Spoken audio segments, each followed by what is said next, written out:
Assalamualaikum warahmatullahi wabarakatuh. Berjumpa lagi di podcast Open the Door. Di minggu kemarin hanya ada 2 berita, tetapi menurut saya kita anggap sebagai dagelan saja. Tepatnya ada 2 berita dagelan. Yang pertama adalah berita memalukan. Yang kedua adalah berita menggelikan. Jadi mohon maaf yang suka komplain saya sambil merokok, saya kali ini merokok karena nggak terlalu penting banget menurut saya.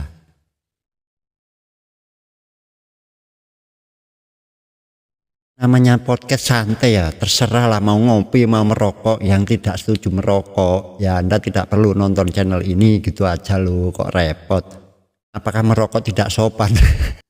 Merokok itu sopan. Yang tidak sopan itu Anda justru tidak merokok, karena mematikan industri rokok dari hulu sampai hilir, dari petani tembakau sampai pekerja di pabrik rokok yang memang mayoritas adalah padat karya. Terus yang lebih penting lagi, pajak negara kita berkurang. Ini sumbangan cukai dari rokok ini besar sekali. Intermezzo saja teman-teman. Berita pertama yang memalukan adalah terjadinya hampir adu jotos antara Sylvester Matutina dengan Rocky Gerung, dan masih berlanjut, hampir terjadi adu jotos juga antara Sylvester Matutina ini dengan Ciko Hakim, politisi PDIP. Tepatnya ini di acara yang sama, yaitu acara Rakyat Berbicara kalau tidak salah, punyanya Aiman. Memang Aiman ini kan suka begitu ya. Ya sama seperti saya, dia cuman bikin konten gitu loh, nggak perlu terlalu serius kita tanggapi. Tetapi menurut saya Aiman ini memang cenderung suka mengadu domba. Cari narasumber yang sangat bertentangan dengan topik dan pertanyaan yang juga seringnya menjebak. Bahkan Aiman ini seringkali malah bertengkar dengan narasumbernya, yaitu Pak Kodari sempat mau keluar dari acara karena lah kok saya malah berdebat dengan Anda gitu. Ya ini nggak benar, karena harusnya pembicara itu sebagai moderator, itu saja. Jadi kalau Anda anggap itu acara itu mencerahkan atau tidak, ya saya anggap sama seperti saya, cuman cari duit gitu aja lah, nggak usah terlalu serius.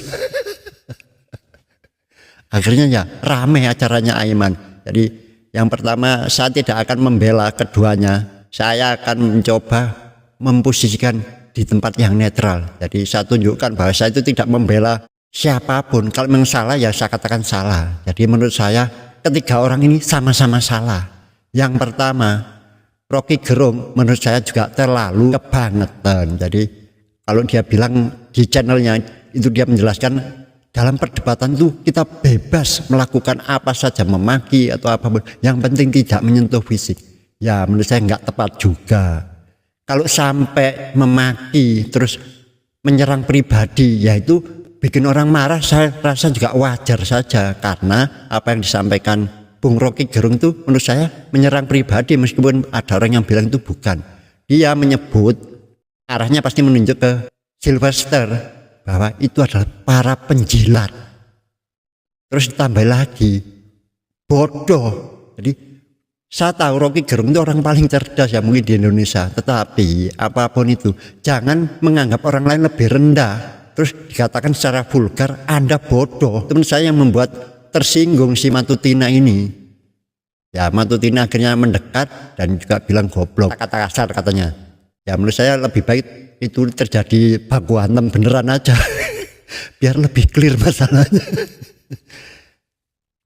Si Matutina menjelaskan di videonya bahwa itu shock terapi, bahwa harus ada orang yang berani sesekali menyampaikan cara keras bahwa apa yang disampaikan oleh Rocky itu tidak benar. Coba kalau itu terjadi pada keluarga Anda, ayah Anda, ibu Anda dihina seperti itu, orang pasti tersinggung. Jadi keduanya juga saya salahkan. Yang si Rocky Gerung itu juga kebablasan sampai personal, menurut saya personal. Bilang penjilat, bilang bodoh itu ya menyerang pribadi. Sekarang berubah. Success is not free, you have to jilat for it. Yang jelas itu tidak di MNC. Yes. Ada di sini. Ya? Yang nulis itu adalah narasumber iNews. Sebut nama dong. Ya semuanya bisa menyebut nama diri sendiri. Jadi saya mau terang. Tapi bentar. Ini kalau Anda mau menyatakan bahwa Bung Noel, Bung Sylvester kan mereka nggak dapat jabatan. Anda salah besar, Bung Rocky. Anda ini pecundang, kami bukan penjilat, ya. Saya ini satu orang yang tidak dapat apapun dari pemerintah ini, baik jabatan, baik proyek dan sebagainya. Saya seorang usahawan dan saya seorang lawyer. Jadi Anda salah, ya, dan Anda pikir kami ini rumit berpikir. Anda kebohongan-kebohongan yang dia lakukan. Nggak ada kan, mana buktinya yang kamu bisa berikan? Sangat merugikan bangsa kita ini dengan kebohongan-kebohongan yang dia lakukan. Nggak ada kan, mana buktinya yang kamu bisa berikan saat ini? Nggak ada, Rocky. Mana, nggak ada. Kau nggak usah ngomong, saya ini bukan mahasiswa kamu yang kamu ajarin, nggak. Sebagai orang hukum, mana pasal-pasal? You mahasiswanya siapa? Profesormu siapa namanya? Nggak perlu kau tahu, ya. Yang sekarang ini mana pasal-pasal yang dilanggar oleh presiden? Saya mau terangkan itu. Nggak usah lah kau ngomong banyak kayak begitu. Baru mau terangkan prinsip. Enggak. Kita orang hukum, kita mau ngomong. Kenapa you bodoh dengan prinsip itu? Kau Jangan, Bang, udah. makanya nggak usah ngomong kayak gitu. Sudah. Oke, baik, kita akan kembali saat lagi, tetap bersama kami di Rakyat Bersuara. Sedangkan si Sylvester Matutina menurut saya juga tidak tepat, yaitu hampir saja mau menyerang secara fisik. Menurut saya si Rocky Gerung ya nggak usah terlalu ditanggapi gitu loh.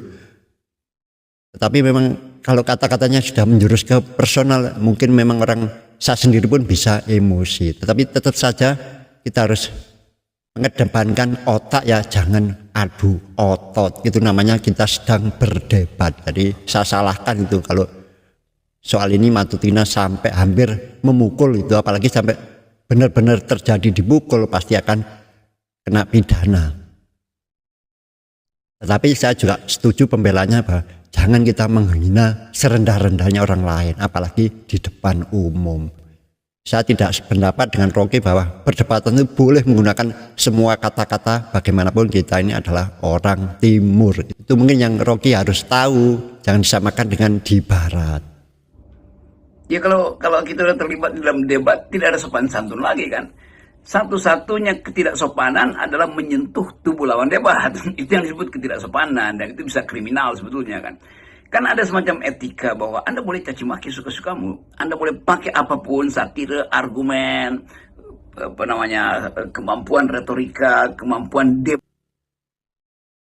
Tetapi tetap saja jika menghina, menyerang pribadi, tentu saja orang lain bisa marah. Silakan berdebat, argumen itu yang paling penting. Jadi keduanya menurut saya sama-sama salah. Si Rocky kebablasan dan si Matutina ini tidak bisa mengontrol emosi.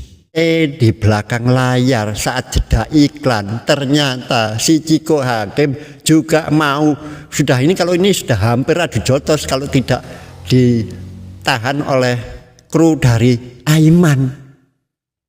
Itu disampaikan si Rocky Gerung, sebenarnya sudah diminta semua yang memvideokan harus dihapus, take down, jangan sampai keluar, karena itu kamera utama sudah dimatikan. Ya ternyata kalau di Indonesia itu orang itu gampang upload video, ya pastinya itu penonton itu yang mengupload video tentang keributan si Ciko Hakim dengan Sylvester Matutina ini.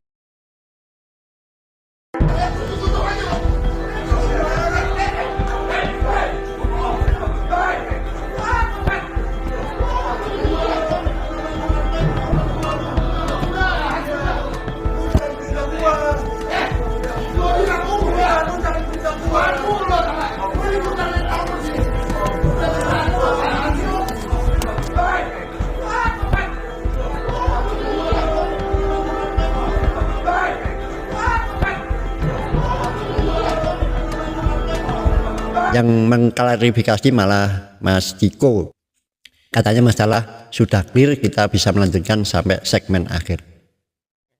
Itu sangat saya sayangkan ya, kayaknya Ciko harus memberi keterangan itu kan. Ciko menurut saya itu selama ini citranya adalah orang yang kalem, yang sopan, kok bisa sampai terpancing seperti itu. Katanya sih dia sebenarnya mau melerai masalah pertikaian Rocky Gerung dengan Matutina tadi, tetapi nggak tahu apa masalahnya, akhirnya Ciko itu yang sangat kelihatan emosional sekali. Jadi keduanya menurut saya juga tidak benar. Jadi si Ciko Hakim kayaknya segera mengklarifikasi, takut citranya selama ini yang sudah melekat sebagai politisi yang santun bisa tercoreng. Relawan Prabowo Subianto, Sylvester Matutina kembali ramai diperguncingkan setelah heboh memaki Rocky Gerung. Kali ini Sylvester Matutina nyaris adu jotos dengan politisi PDIP Ciko Hakim. Kejadian tersebut ternyata tidak lama setelah cekcok dengan Rocky Gerung. Ciko Hakim nyaris adu jotos dengan Sylvester Matutina di acara debat yang sama di salah satu stasiun TV nasional. Video keributan itu beredar di media sosial pada Rabu, 4 September 2024, petang dan telah dibagikan berulang kali di berbagai platform media sosial. Berdasarkan penelusuran tribunbengkulu.com, kejadian itu terjadi saat jeda iklan. Setelah viral di media sosial, kini Ciko memberi klarifikasi soal bela Rocky Gerung dan nyaris adu jotos dengan Sylvester Matutina. Melalui akun X, Twitter, pribadinya, Ciko Hakim mengatakan bahwa permasalahan tersebut telah diselesaikan dengan baik-baik. Dalam video itu, terlihat Ciko Hakim terlibat keributan dengan Ketua Umum Solidaritas Merah Putih tersebut di atas panggung. Namun, berbeda dengan Rocky Gerung, Ciko Hakim dan Sylvester benar-benar hampir terlibat baku hantam. Ciko yang hendak menghampiri Sylvester tampak ditahan oleh sejumlah sekuriti gedung dan kru televisi. Ia tampak gregetan dengan Sylvester. Ciko berupaya terus memaksa untuk mendekati Sylvester meski ditahan. Sementara Sylvester ditenangkan oleh pemandu acara, Aiman Wicaksono. Ya itulah, ada yang bilang bahwa mengungkapkan kejelekan orang lain itu hibah, betul. Tetapi kalau menurut saya, sekali lagi menurut saya, yang namanya politisi, kita harus gibah. Karena apa? Karena mereka nanti akan menjadi pemimpin kita. Jadi ya kita wajib tahu apa kejelekannya, keburukannya, kekurangannya, dan juga kebaikannya. Jadi bukan gibah. Kalau gibah itu orang biasa kita rasani di publik yang ada sangkut pautnya dengan Anda. Kalau ini menurut saya justru wajib. Yang namanya politikus, calon pemimpin elit politik, harus kita gibah, harus kita korek, kuliti apa kelemahan kekurangannya. Karena nantinya akan menjadi pemimpin kita, calon pemimpin kita. Jangan sampai kita dipimpin oleh orang yang tidak jelas. Ya kita pastinya harus mendapatkan sumber-sumber keterangan yang seobjektif mungkin. Berita kedua adalah berita menggelikan, yaitu diusungnya atau ditunjuknya Cak Lontong, komedian yang ternyata nggak punya etika itu, untuk menjadi tim ses dari Pramono Anung dan Rano Karno. Jadi yang pertama saya mau menjelaskan, jadi video yang majunya Pramono Anung dan Rano Karno itu adalah untuk kalah. Itu banyak yang ngomentarin saya, wah namanya maju ya untuk menang. Loh, saya itu menyampaikan pendapat dari Refli Harun. Kali ini saya sampaikan opini saya. Justru kalau menurut saya, majunya Pramono Anung dan Rano Karno itu langkah jitu dari Ibu Megawati. Menurut saya itu bisa sangat mungkin menang. Kenapa? Mari kita coba kupas menurut pandangan saya. Yang pertama, saya dari wagubnya dulu adalah Mas Rano Karno. Mas Rano Karno ini sukses membawakan figur Sidul anak Betawi di sinetronnya itu sebagai tipikal orang Betawi, sudah cocok sekali mewakili orang Betawi. Menurut saya juga tidak banyak kontroversi ketika memimpin Banten. Apalagi ini Pak Pramono Anung, makanya ada desas-desus bahwa kayaknya ini titipan Jokowi. Ya nggak tahu juga. Tapi intinya penunjukan Mas Pramono Anung ini menurut saya sangat tepat. Karena apa? Ada yang bilang ini kan sosok nggak dikenal. Kata siapa? Justru Mas Pramono Anung itu sangat mengenal kondisi Jakarta. Banyak yang tahu sebagai apa? Sebagai orang yang tidak banyak bicara, yang tidak pernah mencaci maki Pak Jokowi. Artinya apa? PDIP ini sedang mencari suara dari pendukung Pak Jokowi. Seperti kita tahu, PDIP selama ini kan menyerang Jokowi. Pramono inilah orang yang tepat, orang yang netral. Track recordnya bagus, santun, politikus yang katanya safety player, yang selalu bermain aman. Kalau Refli Harun berpendapat mengusung Pramono Anung itu karena terpaksa, karena untuk mengalah, karena tersandera oleh kekuasaan, tersandera oleh politik. Ya saya tidak tahu ada deal-deal apa di belakangnya. Kemungkinan juga bisa memang sudah ada perdamaian sebenarnya antara PDIP dengan Pak Jokowi, atau bahkan sudah ada perdamaian, atau disebut di channel Refli Harun sudah ada rencana jangka panjang PDIP dengan pemerintahan yang akan datang. Saya sebelumnya sudah menyampaikan bahwa kemungkinan adalah ini memang PDIP sudah tidak perlu lagi memusuhi Jokowi. Toh tinggal beberapa bulan, ngapain? Justru sekarang waktunya berdamai. Dengan apa? Dengan mengambil suara dari Pak Jokowi. PDIP bagaimanapun adalah partai pemenang PIL kedua setelah PKS di DKI. Di penunjukan Pramono Anung dan Mas Rano Karno itu menurut saya sangat tepat. Itu adalah ancaman bagi Ridwan Kamil dan Suswono. Tetapi yang jadi masalah, lah kok tim sesnya ini loh, kok make Cak Lontong. Saya tidak menafikan Cak Lontong itu komedian yang cerdas, seorang insinyur. Tetapi jangan lupa, luka lama tetap harus saya sampaikan. Saat kampanye di Banyuwangi, si Cak Lontong ini menghina orang desa, menghina yang menghadiri kampanye, sudah viral videonya. Gak usah kakean cangkem, pilih nomor 3. Woi! Ya, pokoknya gak usah kakean cangkem, milih nomor 3. Sing tangane kiting gitu kok. Iku mau milih nomor piro iku? Wes, Jawa Timur gak usah kakean cangkem, milih nomor 3. Sopo kon? Kon sopo kon? Wong desa iki. Yo, pokoknya iki acara santai. Sing teko temenan karo sing dibayar gitu. Ya, iki engko sing kono nek mulih ana mobil sing ngenteni didumi duwe. Halo. Rupamu. Apakah kesalahan tidak dimaafkan? Ya harus kita maafkan. Tetapi menurut saya itu sudah menunjukkan bahwa seorang yang cerdas belum tentu punya sifat karakter watak yang juga baik. Cak Lontong orang yang emosional, seorang yang membabi buta membela orang yang membayar. Kelihatan watak aslinya pelawak, ya namanya profesi. Saya bilang itu kan profesi. Memang ya, tapi ya sudah melekat kan identik dengan dirinya, seorang yang lucu. Tetapi faktanya ya itulah namanya profesi, politikus pelawak. Ternyata hanya profesi. Watak aslinya ya kelihatan banget saat kampanye PDIP di Banyuwangi itu. Seorang intelektual kok emosional, bahkan menghina. Demi apa? Demi orang yang membayar kampanye. Itu kan sangat memalukan. Membela ya membela yang bayar, tapi jangan seperti itu. Itu bahkan merendahkan diri Anda sendiri. Mudah-mudahan warga Jakarta juga cerdas, mau melupakan masa lalu Cak Lontong itu. Tetapi ini catatan penting bagi PDIP. Tolong dipertimbangkan pemilihan Cak Lontong ini. Jangan-jangan Pramono Anung dan Mas Rano Karno yang menurut saya sangat kompetitif, sangat bisa mungkin mengalahkan RK dan juga calon independen, bisa jadi justru malah jadi lemper. Dia kan salam lemper. Artinya blunder.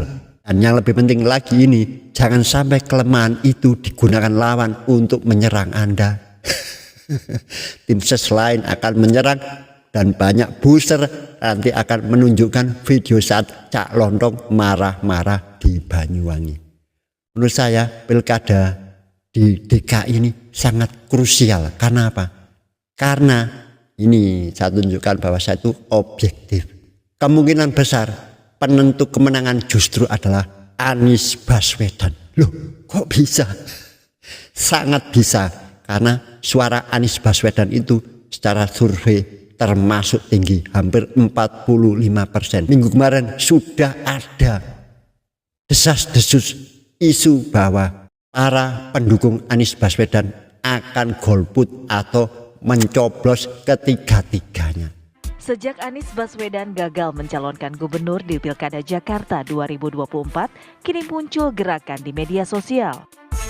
Diduga gerakan itu digalang oleh para pendukung Anies sebagai bentuk kekecewaan karena jagoannya tidak maju di Pilkada Jakarta. Ramai gerakan bertema Anak Abah Tusuk 3 Paslon. Tusuk 3 paslon bermakna golput, sementara nama Anak Abah diasosiasikan sebagai pendukung Anies Baswedan di Jakarta. Sejumlah pihak menyebut pendukung Anies cenderung apatis dan tidak menghujat salah satu paslon tertentu. Jika ada salah satu paslon yang merangkul Anies, bisa jadi masih terbuka peluang untuk merebut hati para pendukung. Namun hingga kini, Anies belum memutuskan untuk memihak salah satu paslon. Ya, melonjaknya gelombang golput dalam Pilkada 2024 dapat berdampak serius terhadap legitimasi pemenang. Akankah ini menjadi batu sandungan bagi para paslon untuk meraup suara? Semua adalah hak konstitusi. Jadi kita hormati, kita hargai setiap pilihan, dan ini semua adalah ungkapan rasa, pikiran atas kondisi yang sekarang terjadi. Jadi kita hormati itu, kita hargai sebagai bagian dari kebebasan berekspresi. Jadi menurut saya hari ini tidak berlebihan jika Pramono Anung atau pihak PDIP berusaha menggait Anies Baswedan untuk menjadi tim sesnya. Jadi Anies Baswedan saat ini justru menjadi kunci kepada siapa suara pendukungnya dialihkan. Itu sangat penting. Dan menurut saya Mas Anies seharusnya mengalihkan suaranya atau memberikan suaranya ke Pak Darmakun, calon independen. Kenapa? Karena sesuai dengan pendapat Anies sendiri, yaitu mana ada partai yang tidak tersandera. Artinya tidak ada partai yang bisa dipercaya. Makanya jangan salurkan ke RK maupun ke Pramono Anung, salurkan ke calon independen. Itu menurut saya yang paling tepat. Tapi jika Anda dan pendukung Anda memilih untuk golput, menurut saya itu adalah pengecut, tidak mau menerima kekalahan. Yang paling tepat adalah menurut saya salurkan ke calon independen. Karena mereka tidak didukung partai. Karena menurut Anda partai itu sudah tidak ada yang bisa dipercaya. Semuanya sudah tersandera politik. Itu saja pendapat saya. Tolong pertimbangkan Mas Anies, karena menurut saya semuanya hari ini sibuk memikirkan dirinya sendiri. Lupa bahwa sebenarnya Anies Baswedan hari ini menjadi tokoh kunci kemenangan dari paslon siapapun. Karena sangat signifikan jika pendukung Anies nanti tidak menggunakan hak pilihnya, memilih golput atau mencoblos ketiganya. Itu kan tidak sah. Sama juga dengan golput. Semoga bermanfaat. Wassalamualaikum warahmatullahi wabarakatuh.